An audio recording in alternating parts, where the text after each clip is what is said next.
Olá, gente. Do conhecimento, pelo menos daqueles que vêm acompanhando de perto o desdobramento do rumo que nossa nação vem tomando, do rumo que o nosso país vem sofrendo, né?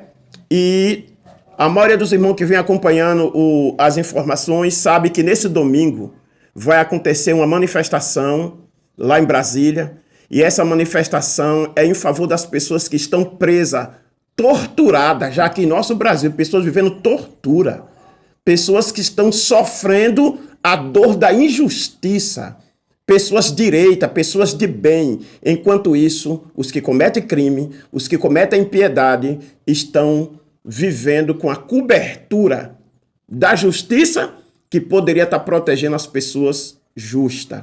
Mas acima dos homens nós temos um Deus. Mas também Deus é um Deus que ele diz, eu te ajudo. Então, naquilo que é de responsabilidade nossa, nós não podemos esperar que Deus faça tudo. Então, Deus, eu te ajudo. Então, ajuda é quando eu faço a minha parte e busco apoio daquele que eu quero que esteja comigo. É assim que Deus age. Deus sempre agiu quando o povo dele, quando as pessoas não aceitaram ou não se conformaram com a derrota. Toda a vitória foi para quem não se conformou com a derrota, foi para quem não se entregou, foi para quem não aceitou, para quem não se calou. Teve um momento onde o povo de Deus estava lá na cidade de Suzã e, como sempre, se levantou um inimigo, um homem chamado Ramã, e ele, por decreto, pediu a morte de todo aquele povo. Então, tinha uma menina, uma moça, que foi eleita, chamada Esther. Ela teve medo de se posicionar. Por quê? Porque havia um decreto, e nesse decreto ninguém poderia se apresentar ao rei sem ser chamado. Mas ela precisava se posicionar.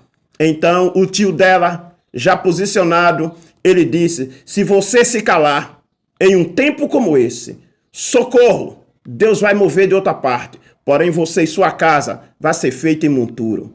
Porque é assim, porque o Senhor diz que é o culpado, ele não tem por inocente. Então, quando eu posso falar, quando eu posso me posicionar e eu não faço isso, eu me torno responsável. Porque Deus não me tem como inocente. Ele sabia que eu poderia falar.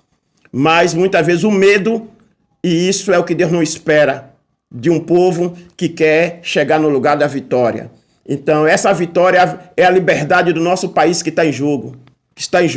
Muitas pessoas já estão presas, estão sendo torturadas só porque se posicionou lutando pela sua liberdade. Mas existe um número grande, já existem pessoas hoje como Elias, que tem dito, acabou todo mundo, não adianta eu me posicionar. Mas o Senhor disse para ele, tem 7.000 que não se dobrou, que não foi morto, que está vivo. Então eu quero dizer para cada um dos meus irmãos, para esse domingo, pela manhã, 5 da manhã, eu quero te pedir, separar alguns minutos na presença de Deus e orem. Pelo menos orem em favor dos nossos irmãos que estão posicionados lá em Brasília. O posicionamento dele não é um posicionamento egoísta, não, buscando seus interesses, não. É um posicionamento pedindo a Deus e também se posicionando, porque somos brasileiros. A igreja precisa se acordar. Nós somos cidadão brasileiro, nós somos cidadão dos céus, temos uma identidade cristã, mas nós somos cidadão brasileiro. Então, aquilo que é da responsabilidade nossa, como cidadão brasileiro, precisamos fazer. E olhe que o Senhor disse que a igreja é o sal da terra e a luz do mundo. É a igreja que desperta. Por quê? Porque o Senhor disse que o Deus desse século cegou o entendimento de muita gente. Mas a igreja foi levantada para abrir os olhos. E a igreja não pode se calar. Não estou falando só a igreja. Todos nós no geral, mas em especial, a igreja de Cristo tem se omitido, tem se calado. É como que ela não pertence, mas essa terra pertence.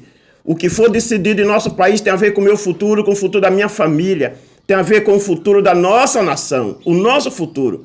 E isso é de responsabilidade nossa. Nossos filhos precisam aprender a reagir.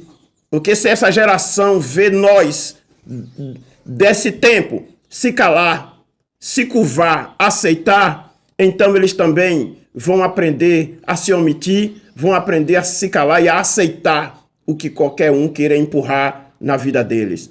Então, Eu quero conclamar a todos para esse domingo, pela manhã. Os que não podem estar lá em Brasília, como no meu caso, então, faça um momento de oração diante do Senhor, para Deus proteger nossos irmãos, guardar das injustiças, sabe? Porque nós temos conhecimento de quantos nossos irmãos que estão presos por armação maligna, armaram contra eles e acabou que essas pessoas, muitos deles ainda estão presos hoje injustamente.